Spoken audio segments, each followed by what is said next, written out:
Okay, thanks. Now we can turn it over to you all for questions or comments. I'll try to take a round of 4 or 5 first, and then you address them to anyone individually or to the whole panel. Does anybody want to start? Guillaume, Liang. Okay. Yes, Guillaume Groer from IFPRI. I had a question regarding the brain drain. I mean, you mentioned that. Is this how big is this an issue? Is it changing over time? Is it worse or better than before? And I mean, have you looked at that more specifically? Recently, I looked at the issue of nanotechnology, and I found in a U.S. report that recommended that students that come to the U.S. to do a program in nanotechnology would be offered permanent residency. So I thought, that's a new way of just fostering this brain drain. So just wondering what you can think about that. Okay, Liang, and then the gentleman back there. All right, okay, that one first, and then up to Liang. Sorry. Okay. Hi, yes, my name is David Tardif-Duggan. Thank you very much for your presentation. I'm with DAI. A question, did you include agricultural economists in the list of researchers, or how do you handle them? I ask that because my sense is that economic literacy is one of the biggest issues in many of these countries, and I think the example that Dr. Terry gave about Tanzania versus Kenya is a good example of that. Then we have one up here, and then in the back over here. Okay, it's Liang Yu from IFPRI. I guess my question is for Linka. I think it's related to the small country problem and the regionalization of the research R&D. The first question maybe is very basic. When you connect this data on this, the expenditure stuff, did you also, connect the data on this regional organization to, to Africa, to COROF, and to SADC?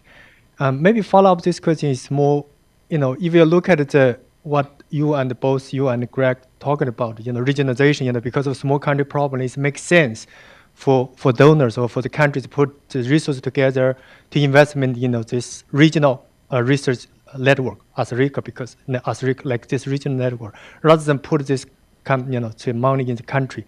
In that sense, maybe in your recommendation, maybe it's not too bad. Each country's R&D going down, for small countries. But the whole regional kind of organizations budget going up because you can put resources together to a much bigger ambition effect. Thank you. Oh, sorry. Yeah, now I hear myself too, twice. So it's actually what we have here, and already raised some of these challenges. This comes out of our data, but it needs more in-depth analysis. And the staff turnover is exactly one of the issues that we're actually trying to get more information on these different challenges. And we have a number of case studies, I think 4 countries or 5, where we look at the staff turnover and then why people are leaving. Retirement, of course, but why do they leave earlier? Then going into this because there are not statistics. We did the first time looking at the age structure. That was the first time we did a data collection. It was only in 15 countries. On the training issue, it's very interesting that I was in Ethiopia. I was talking to one of the directors there, and they said that, like in Germany, if they have students going to Germany, Germany actually give them money to go back to their own country. And they actually have a problem that more of the students are going to South Africa, and South Africa has a capacity gap, and so they find that when students go to South Africa, the chances that they return to Ethiopia are very small, because they often the well-performing well-performing students, and South African organizations, universities are very grateful if they want to stay. We include agricultural economists in the sense that we look at units, so for agencies, but also units of agencies that have a clear agricultural research mandate. So, for example, in Kenya, we included I forgot the name, the Economic Policy Research Institute, and asked them to give us data for the research they're doing related to agriculture. So it's included, but if, for example, there is a Department of Economics and some of that is ad hoc on agriculture, they are not included. On the regionalization, that's another paper that is being prepared for our conference. It's difficult to add the regional funding to it. And as Greg already said, it's a lot of that is donor funding as well. We need to keep that in mind. But a lot of this funding is channeled to an ASARECA, to an IFPRI, to a CORAF, to the agricultural research programs. So the national spending figures that we have here, when we talk about donors, it's actually donors, development bank loans, and also funding they're getting through the regional organizations. But we want to see, because they're starting to play a more important role, so we want to have assessing that in addition to these national focal points that we have, focal data analysis that we've done so far.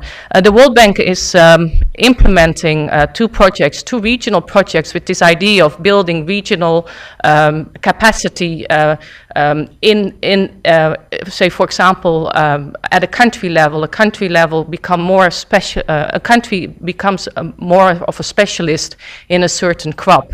But again, what we already mentioned, this is a project for 5 years. I believe in East Africa, there's $30 million going in, for example, in Kenya and Tanzania. In West Africa, it's $10 million per country. But there's no sustainability strategy built in. And the problem is, if the World Bank project stops, is Mali going to pay for the regional research that Benin is doing? So it's a problem to get the government ownership in this. And the government is still an important player as a funder, but also what we stress, if you want to have sustainable research programs, it has to come from the government, because the donors will always have a short-term focus. That's for now. Thank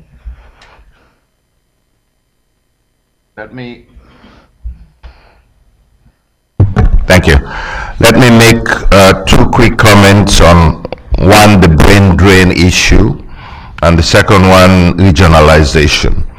With regard to brain drain, I think we've got to recognize that, first of all, you cannot restrict opportunities for higher education for any of your nationals, especially if they want to be resourceful and they're not being supported by the government. However, there are some models which are being tested right now, and we should look at them very carefully. I am familiar with 2 of them. One of them is the African Center for Crop Improvement, dedicated to training plant breeders from East and Southern Africa. It's based in the University of KwaZulu-Natal in Pietermaritzburg in South Africa. The other one is the West African Center for Crop Improvement, similarly designed, dedicated to training plant breeders for West Africa, West and Central Africa, based at the University of Legon in Ghana. The difference with those models from what we are familiar with is the way they were designed and structured. First and foremost, those who get scholarships to go to those 2 institutions should already be working in their national programs and already have a defined research program. The second part of the new design is that they will go to these universities for 2 years for coursework and thesis research development and the proposal. And they absolutely have to go back to their countries to finish up their PhDs. And it will be part of a program that they had already designed and they were part of before they went for the PhD. That cuts down on the number of cases where you find people coming to study in the United States or in Europe, go back home and say, well, I'm sorry, this project is not like the one I worked on for my PhD. I don't have the equipment, I don't have the supervision, so I'm going back to Texas or to Arizona. The comment I want to make on regionalization, if you remember, one of the tasks that we had in developing the background paper for the Global Conference for Agricultural Research for Development was to try and harmonize the priorities that were set by the regional and sub-regional organizations with the global perspectives that were coming from the consultative group, to see whether there was convergence between them, especially as to how the so-called mega programs in the CG were being defined and designed. Well, one of the first things that we found out was that there was no unanimity in the priorities from the regions. There were no mechanisms. The political background and backdrop from which these priorities was to be set were not very clearly defined. Capacity within the different regional program or the different national programs within a region, as exemplified by Nyanke's report, all that impacted on the fact that we ended up with a series of shopping lists which were not priorities at all. And that was the first step towards harmonizing the work on regionalization. So there are some significant challenges, but one of the first steps that need to be taken is to come up with some well-defined methodologies and mechanisms for priority setting. Yeah, those were really great questions. They're key issues. In terms of the brain drain, I think the first best solution would be to provide better career paths within the national research systems. If Africans are educated and they have a place to go and execute a research program at the same time that they can earn a living and support their families, I think they will be going back to Africa in droves. But I don't know how we get there, so we're into the realm of second best solutions, and I don't have any good suggestions on that one either. This is, of course, related to this challenge of higher education. Graduate scientific training is expensive, slow, and has huge scale economies. We can just look at our own profession. We're agricultural economists. How many top agricultural economics graduate programs are there in the world?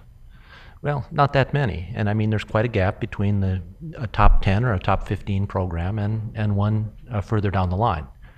On the continent of Africa, there's really only one quality graduate program in agricultural economics.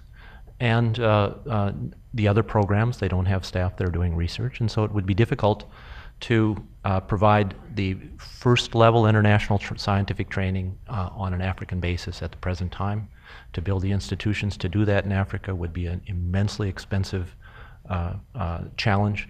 But of course, politically, there's certainly lots of pressure to do that, and probably some combination of training on the continent, off the continent. But there's no question that it's an immediate, vital interest of everyone to start investing in creating this next generation of African scientists. It's urgent.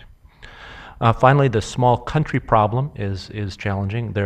It's rare around the world that technologies flow from country to country.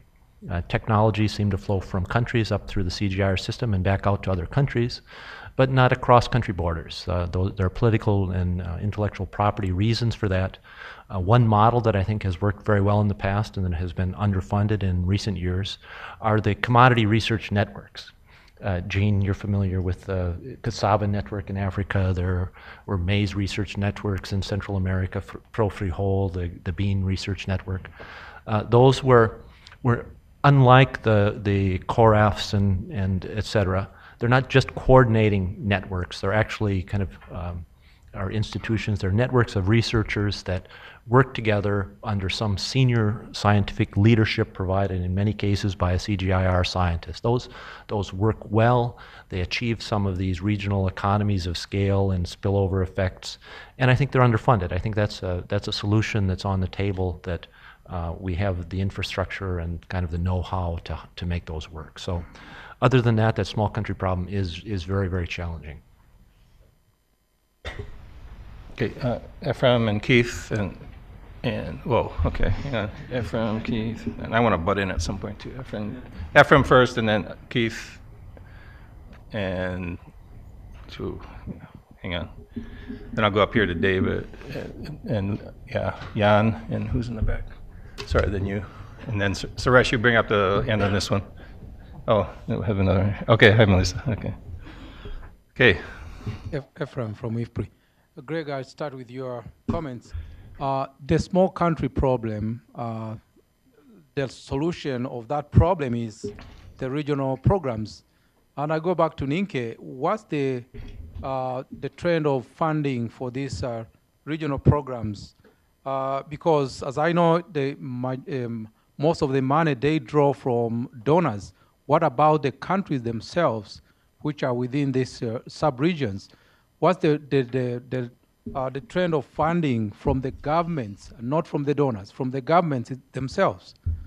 And then my next question again begins with what Greg said about the flow of technologies from one country to another.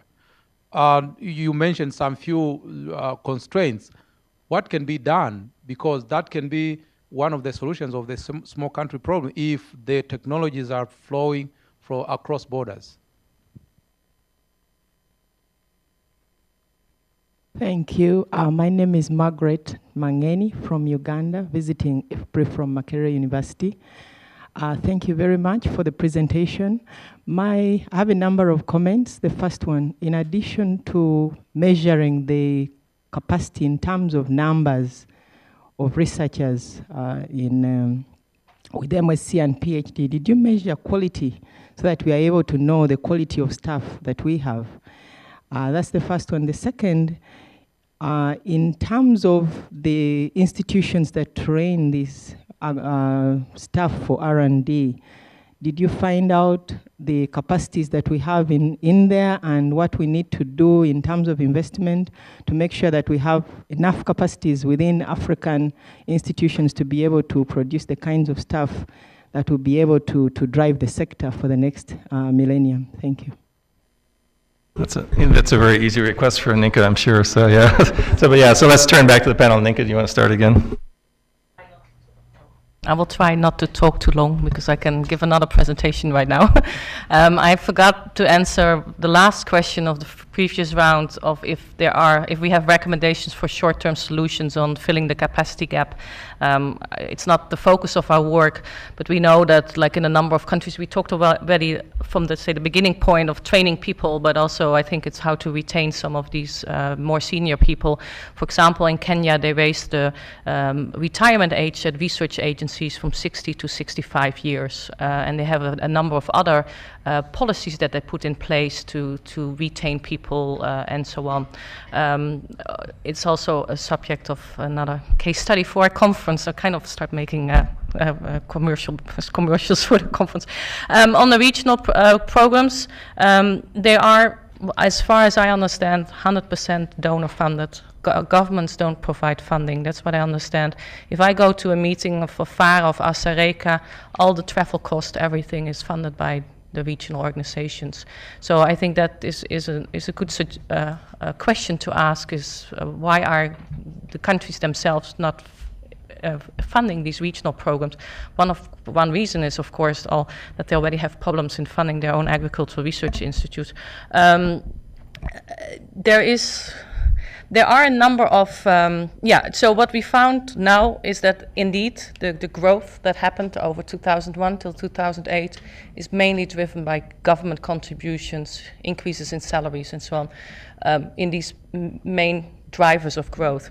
We expect that if we update the data till 2010, 2011, we will see an increase in the donor funding. This is because of these large regional programs from the World Bank.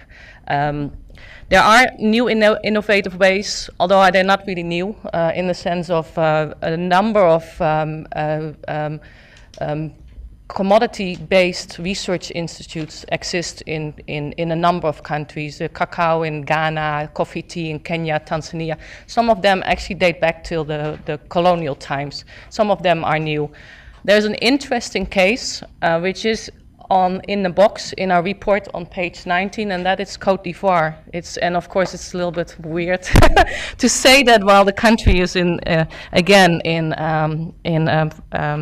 very bad political state, and it's actually a civil war. But Côte d'Ivoire has actually had a very interesting system in having private sector participation in funding. But again, this is because they have a large number of farmers that have more focusing on some of these cash crops, which is easier to fund agricultural research. The issue on nutrition, food security, it's not an area that we focus on. We really look at R&D, but then go back to Melissa's point. It's very difficult to give information on how much spending is going to this crop or whatever, because, like, for example, salaries come from the Ministry of Finance, or they are not allocated by crop. So, but what we do is we look at researchers' time. So we look at the allocation of researchers by crop. We have about 32 crop and livestock items. And then also we look at forestry, fisheries, natural resources. And then we also collect the same information on thematic areas. So we look at crop improvement, diseases, livestock improvement, and soil, water. And so we have information on that.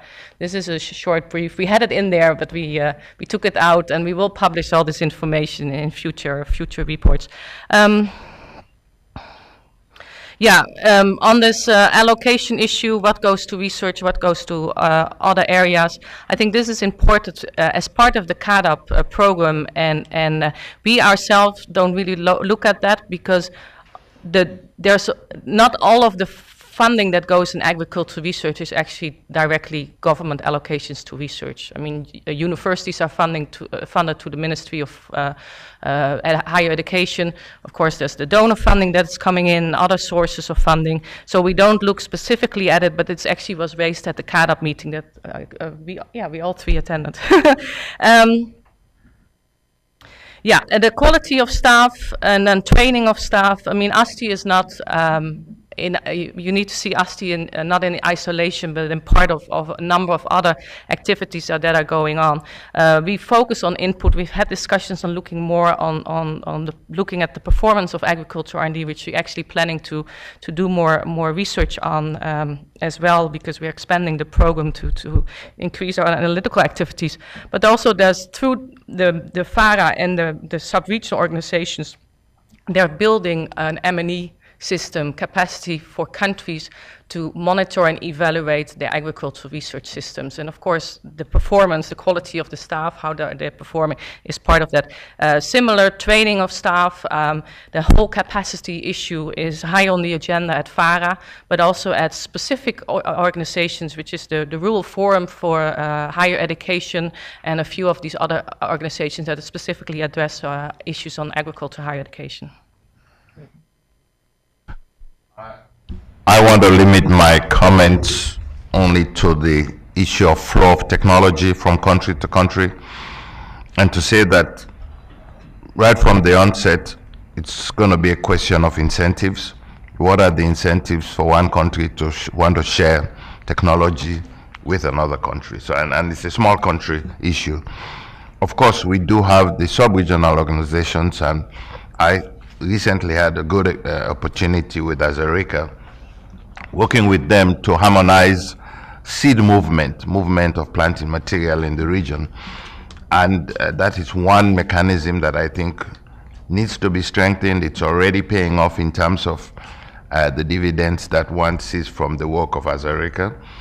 And in fact, quite a bit of progress has been made in terms of the harmonization of movement of material from country to country, so that it's not left to the whims and fancies only of the country that happens to have some of this genetic material.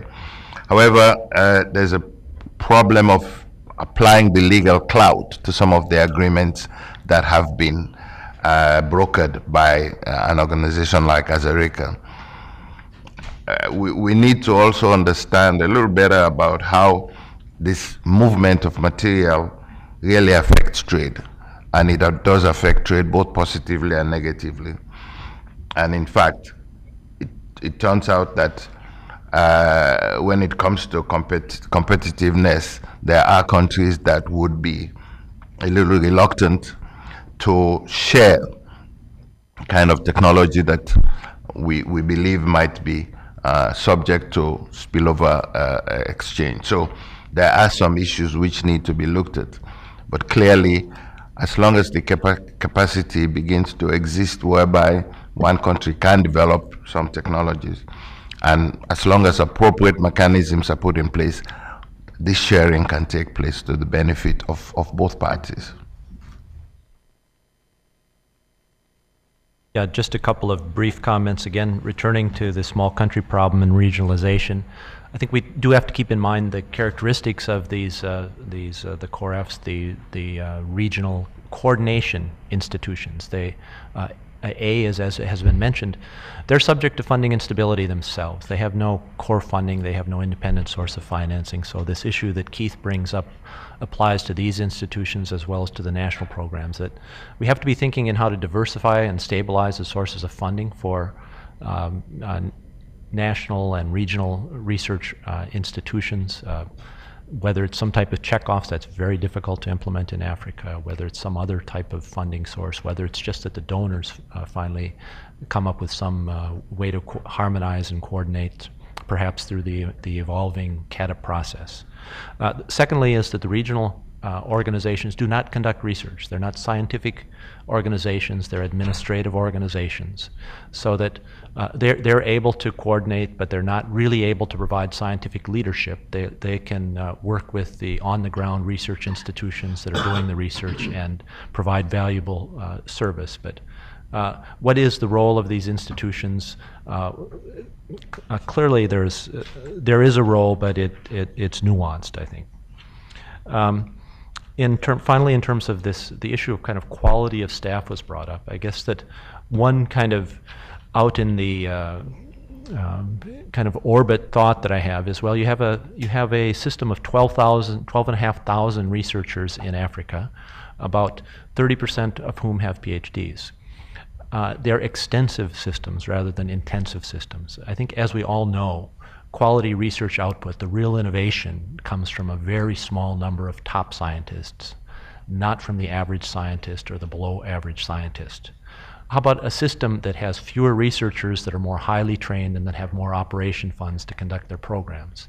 Of course, politically, how do you get from here to there? I don't know, but I think that that's a different type of model, and I think it's something you have to recruit, retain, and support the very best scientists, and probably not worry about the below average scientist if you can motivate the top scientists. If I could just add also, there's a couple of questions about the returns to research. In fact, there have been a number of studies of the economic returns to research in sub-Saharan Africa. Julian Alston and Phil Pardee had a comprehensive one a few years back, and there's been some since. And generally, the rates of return, internal rates of return, do run anywhere from 35% to 50 or 60%, which is way above what you get for irrigation investments, for example, and probably comparable or a bit above road investments in rural roads and infrastructure too. So I think that's, there also is higher than in Asia or Latin America, partly because you're starting from a very low rate of productivity, so the marginal returns to additional research are very high. So there's a clear case for additional investment there as well. Could I just extend a little bit more maybe to Eugene, most of all on the regional question, but also referring to what Greg just said, that what about another level of regionalization where you actually establish, let's use the example you had for potatoes. Why not establish the core center for potato research in East Africa and in similar agroclimatic areas in Kenya, but with then dedicated research stations for adaptation research and seed breeding in Tanzania and other relevant countries? Is it just nationalism essentially that prevents that kind of model from working, or what else goes into that problem? Yes, clearly this would be a step in the right direction. Recent experience that I have had in trying to broker the kind of sharing and the kind of technology flow that we're talking about that will emerge from these core centers. We're still not at the stage where we really understand that in fact this is going to be positive for trade. People are still looking at their very narrow interests in terms of their own national aspirations and national.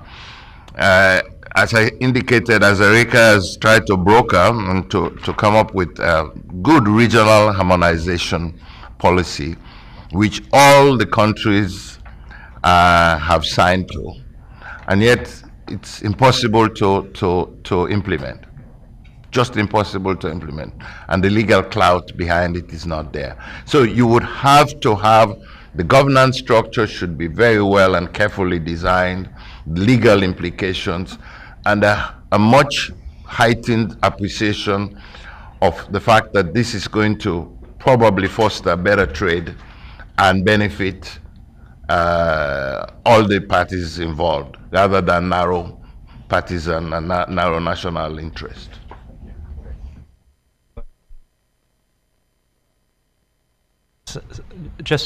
I think this is a hugely important issue, but I think that what we could say is that to some extent the CGIAR systems have become regional research institutions. They have regional centers of research in Africa. The center that you referred to in Kenya is a regional center of excellence, if you will, that is coordinating these types of activities. So you don't want to duplicate the physical plant aspect of it. The physical plants are out there. The research stations, I believe, are out there. The labs may be some need here and there, but I don't think it's for investing in kind of physical resources.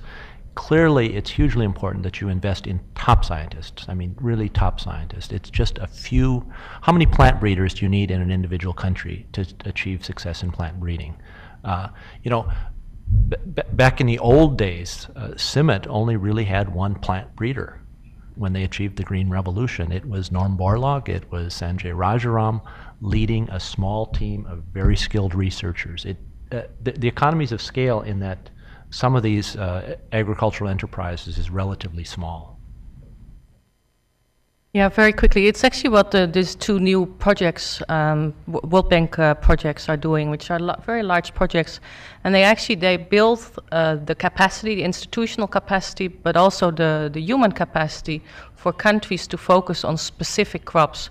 So I've just had to look it up because, but for example, rice in Mali. Mali receives $10 million over the next 5 years to build their capacity in rice research. It includes training researchers to master's and PhD degrees. So this is actually what the World Bank is initializing, if that's right, this more regionalization. The question is what happens after 5 years, and that there's no clear strategy on that. We'd have time for maybe 2 or 3 more, if there's. Yeah, Suresh, sorry, you got left out last time. In that, yeah. Mark, thank you, Mark. Two kind of issues come up in my mind. In terms of, Greg, you mentioned about the monitoring real-time investment that goes into the systems. One of the things that may be useful to think about is the organizational capacity. Even the capacity that we have is not effectively used by the systems. And that's the difference between the best scientist and the average scientist. What is the motivation? What is the incentive? So what is the how organization is kind of giving the opportunities for the scientists to excel in what they want to do. And maybe as part of monitoring, we can come up with a couple of indicators that identify the organizational capacity, so that gives a comparative picture among the countries, among the systems, for example, to see who is doing better than what and why. If you talk about Naro in Uganda, for example, they have been really putting a lot of effort in those areas. CARI as another example. And we are currently working with the Agriculture Research Council of Nigeria. The leadership is really very dynamic, and they're putting a lot of effort in terms of organizing themselves in the environment, the political environment that they work with. So to capture that would be very useful to see and guide the leaders in what they should be doing. That's one thing. Mark, we talked, Greg, we talked about this centers of excellence. And even the state universities that are not ranked high in this country do serve the purpose of the state agriculture needs in terms of contributing to the policies at the state level. You take any university, state university, but that is not also there in our in some of the African countries. So if you look at Uganda, our colleagues are here from Makerere. 10 years ago compared to now, it was not a great department. I mean, but now it's an improved department that's serving the needs of Ugandan policymakers. So even that improvement would add value to the development path that we are in many developing countries, particularly in Africa. So, thanks. Thanks. Yeah, John. One final from Rajul, and then we'll wrap up. Rajul Pandya from IFPRI. Greg, I was intrigued by that you don't like the term donor dependence. I don't like it either. And I was struck by how sterile this discussion has been over the last years in terms of how and why African countries don't invest more in agricultural R&D or in agriculture, period. How does one change that dialogue in Africa? I don't want to ask you the big question, but I want to ask you a smaller question. This ASTI work that is coming out now, how do we use that work to help change the nature of dialogue in Africa? Can we use it? Approached in a way to change the nature of the dialogue, because why do donors continue to focus on this issue? Don't focus on it. Why is there such a disconnect? How do you transform that? You know, can the ASTI work help to change some of the things? Help to open up new boxes of thinking? What would you want to see? How would you want to see the ASTI work help to change, just even a little bit, the nature of the dialogue in Africa? Okay, thanks. We'll turn back to the panel let's start with Greg and move backwards this time, and keep it short, please. Was that what I would like to see or what I would like to pay for, Rajul? Was that? I see. I've discussed with Ninka, and I think that, in fact, the CADP framework presents an excellent opportunity here. A lot of the essence of CADP is peer review, that each country kind of reveals what they're doing and tries to outdo the other to some extent. I think with ASTI, we have the opportunity to show how much countries are investing in R&D on pretty much an annual basis. We've kind of proposed that if we can monitor on a regular basis, show on a annual or semi-annual basis, who's doing what, and get some type of urge to compete for who's going to have the most productive agricultural sector. That's one kind of very concrete proposal that we may even be willing to pay for. I was going to ask, first of all, I think it's useful to go back to some of my overarching messages. And one of them was that if you want to meet the realities of the emerging challenges, what you require is a transformed agricultural research for development architecture. And in that context, I think it's useful to go back to the paper, to the TAR4D, the GCAD paper, where we were able to articulate what we called 10 characteristics of a well-functioning agricultural research for development system. And that does take into account the interdisciplinarity, the need for breaking up and compartmentalizing, or breaking up the compartments with regard to natural resource management and commodity research. Perhaps the problem lies in the way in which we were trained. Those who were trained in boxes, you are either an agronomist or a breeder or an economist or a soil scientist or a plant pathologist. I believe there are hopeful signs that we're beginning to integrate some of these concepts in terms of sustainable intensification of systems. So my approach would be that recognize the need for integrating natural resource management with commodity development and commodity improvement, but be aware that all of this has to lead to translation of research outputs to development impact, and that would take us right back to the very beginning of what we talked about, which is what are you training people for, and will research alone be able to equip you with the tools for poverty alleviation? And clearly the need for integration is very real. Yeah, very quickly. I agree that it's important, looking at the capacity issue, to looking at not only the number of PhDs, but also in which areas and where are the gaps. And we've done some data collection, and we've also talking with FARA on doing some more in-depth assessment of that as well. On the advocacy issue, I think for ASTI, we have a few, what Greg already stressed, a couple of, it's not new. The challenges I presented, they are not new. The action forward, it's not new, but it emphasizes that these issues continue and like, for example, these higher share of bachelors. I mean, that is a fact that is, what shows from our data, which I think is an important new fact. I think we are now with this phase we had with ASTI, is the first time we were able to actually have a communication component in it. I mean, the Gates Foundation, when we put the proposal to the table, so you need to have a communication so that the data is better disseminated, better used. So we spend a lot of time on it with the communication divisions. We developed a communication strategy, and we've really increased the linkages. I've been going to a lot more meetings than I did in the past, and we're working with FARA, GFAR. We have very close linkages, and those are the agencies, and of course more, they're not the only ones, that will have to play this advocacy role, and we have to be really close engaged with them.